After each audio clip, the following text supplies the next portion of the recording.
नमस्कार मंडळी, मी पूनम. मी आपल्या यूट्यूब चॅनलमध्ये आपणा सर्वांचं अगदी मनापासून स्वागत करते. आजचा विषय थोडासा वेगळा आहे.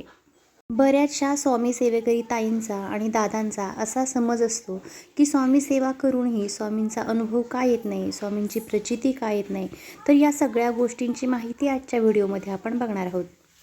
मी बऱ्याचदा स्वामी केंद्रामध्ये जाते तेव्हा बऱ्याच ताईंचा असा प्रश्न असतो की ताई, मी 2 वर्ष झाले सेवा करते, 3 वर्ष झालं सेवा करते, तरी मला स्वामींची काहीच प्रचिती येत नाही, मला काहीच अनुभव येत नाहीत. मग माझं काही सेवेमध्ये चुकतंय का?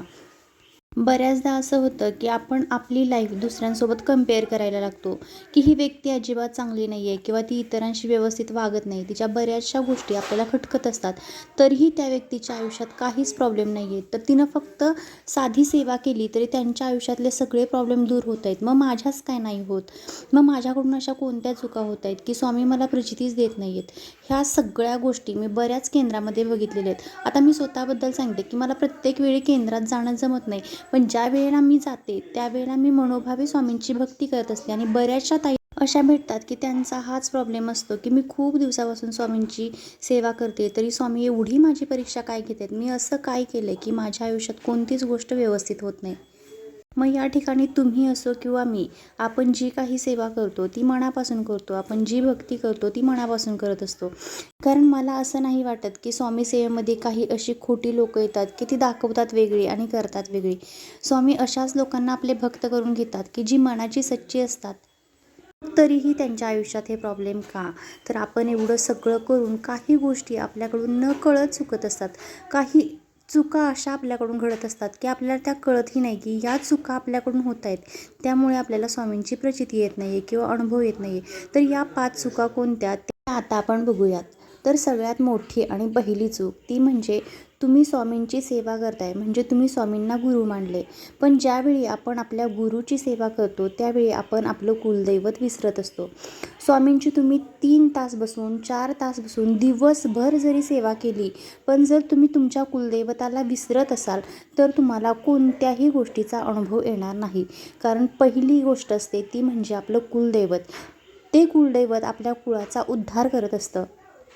तुम्ही 1000 पटीनं स्वामी सेवा करा, पण जर तुम्ही तुमच्या कुळदेवीलाच विसरत असाल, जर तुम्ही तुमच्या आईला विसरत असाल, तर तुम्ही इतर देवांची कितीही सेवा केली तरी त्याचा अनुभव तुम्हाला अजिबात येणार नाही आहे. त्यासाठी तुम्हाला वर्षातून एकदा तुमच्या कुळदैवताला जाणं, कुळाचार करणं, तिची ओटी भरणं, या गोष्टी तर करायच्याच आहेत. सोबतच दररोज जेव्हा आपण नित्यसेवा करत असतो, जेव्हा आपण स्वामींची कोणतीही सेवा करत असतो, त्यावेळी कुलदेवतेची एक तरी सेवा तुम्ही अवश्य करा. त्यामध्ये तुम्ही सिद्धकुंजिका स्तोत्राचं पठण करू शकता. रोज संध्याकाळच्या तिनिसांच्या वेळेला 3 वेळा सिद्धकुंजिका स्तोत्राचं पठण करा.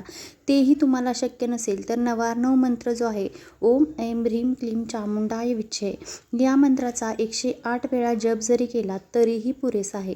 तर ही एक सेवा करा आणि त्याच्यासोबत नित्यसेवा करा, तर तुम्हाला तुमच्या केलेल्या सेवेचं फळ हे अवश्य मिळेल.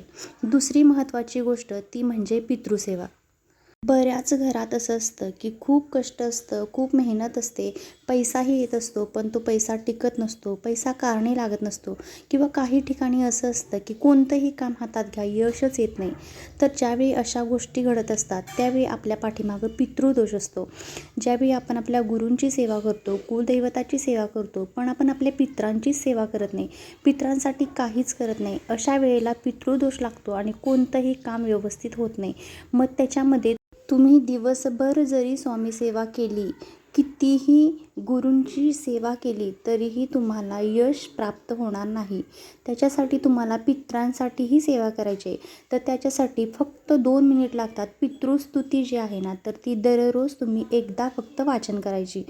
पितृस्तुती एकदा वाचन केली आणि जे काही वर्षात आपण पितरांसाठी नैवेद्य करत असतो किंवा अक्षय तृतीयेला जे काही आपण नैवेद्य करत असतो, या गोष्टी तुम्ही अवश्य करा. त्याचबरोबर जर तुम्ही पंचमहायज्ञ करत असाल तर दररोज जे काही घरी जेवण करता त्याच्यापैकी 1 घास, छोटीशी पोळी भाजी जी काही करता, तर ती तुम्ही टेरेसवरती किंवा बाहेर अंगणामध्ये ठेवू शकता. तर त्यामुळे तुमची पितरही खुश होतील आणि तुम्ही ज्या काही सेवा करताय त्याचं फळही तुम्हाला निश्चित प्राप्त होईल.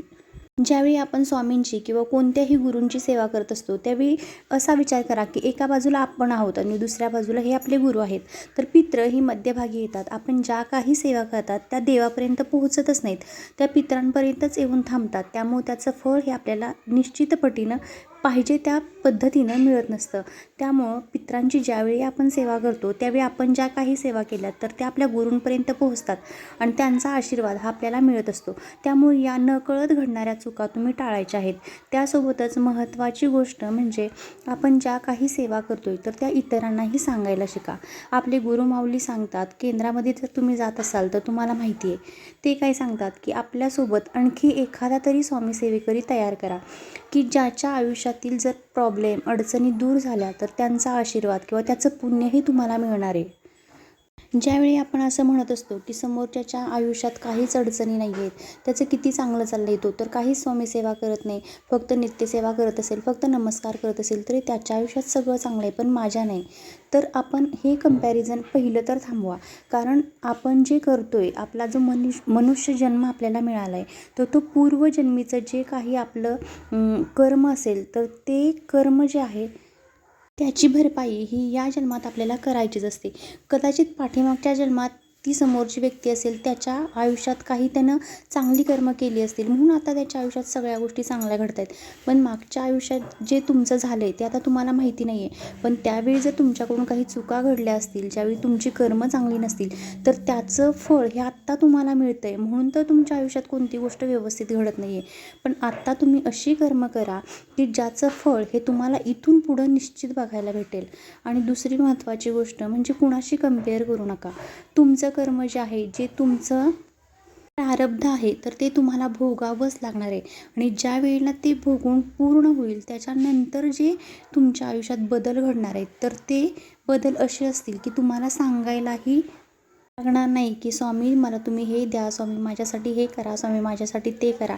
कारण तुमचं कर्म आत्ताच्या जन्मात चांगलं आहे आणि तुमचं प्रारब्ध जे आहे तर ते तुम्ही भोगलं आहे. त्यामुळे इथून पुढं तुमच्या आयुष्यात जे घडणार आहे ते चांगलंच घडणार आहे. त्यामुळे तुम्ही स्वामी सेवेत आहात, तुम्ही सेवा करा. तुमच्या आयुष्यातील कष्ट हळूहळू कमी होतील आणि ज्या वेळेला तुम्ही तुमच्या आयुष्यातील जी वाईट गोष्टी आहेत त्या बाजूला सारून इतर ज्या वाईट व्यक्ती आहेत की त्यांच्याही आयुष्यात काही प्रॉब्लेम आहेत, त्यांच्या आयुष्यातल्या अडचणी तुम्ही स्वतःहून दूर कराल आणि त्यांनाही स्वामी सेवेत आणाल तेव्हा त्यांचं जे पुण्य मिळणार आहे ना तर ते इतक्या पटीने जास्त असणार आहे की ते त्यामुळं तुमच्या आयुष्यात अनएक्सपेक्टेड बदल घडून येतील की ज्याचा तुम्ही कधी विचारही केला नव्हता. त्यामुळं इतरांशी चांगलं वागणं, इतरांचं चांगलं करणं, चांगलं बघणं, त्याच्यासोबतच आपण जे काही करतोय ती भक्ती, तो भाव, ती श्रद्धा ही मनापासून असणं हे अत्यंत महत्त्वाचं आहे. तुम्ही फक्त एक माळ जप करा आणि 3 स्वामीचरित्र सारामृताचे अध्याय वाचा. त्याच्यासोबतच पितरांची सेवा करा आणि कुलदेवताची सेवा करा. या 4 गोष्टी तुम्ही करा.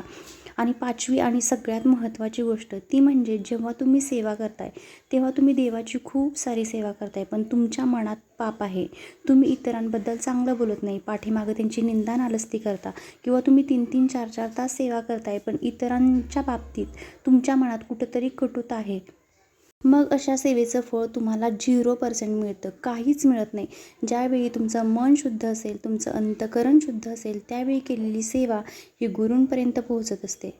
त्यामुळं या गोष्टी अवश्य पाळा आणि तुम्ही स्वामी सेवा करा. त्याच्यासाठी तुम्हाला देवासमोर 3 तास 4 तास बसायची अजिबात गरज नाही आहे. तुम्ही फक्त थोडा वेळ द्या पण तुमचा भाव सच्चा पाहिजे, अंतःकरण शुद्ध पाहिजे, तुमचं मन आणि स्वामी हे एकमेकांशी एकरूप झाले पाहिजेत. अशा पद्धतीनं तुम्ही थोडी जरी सेवा केली आणि या गोष्टी पाळल्या तरी तुम्हाला त्वरित अनुभव येईल आणि स्वामी त्वरित तुमच्या इच्छा पूर्ण करतील. जर मी सांगितलेली आजची माहिती जर तुम्हाला आवडली असेल तर आपल्या चॅनेलला सबस्क्राईब करा, व्हिडिओला लाईक करा आणि हाईप करायलाही विसरू नका. श्री स्वामी समर्थ.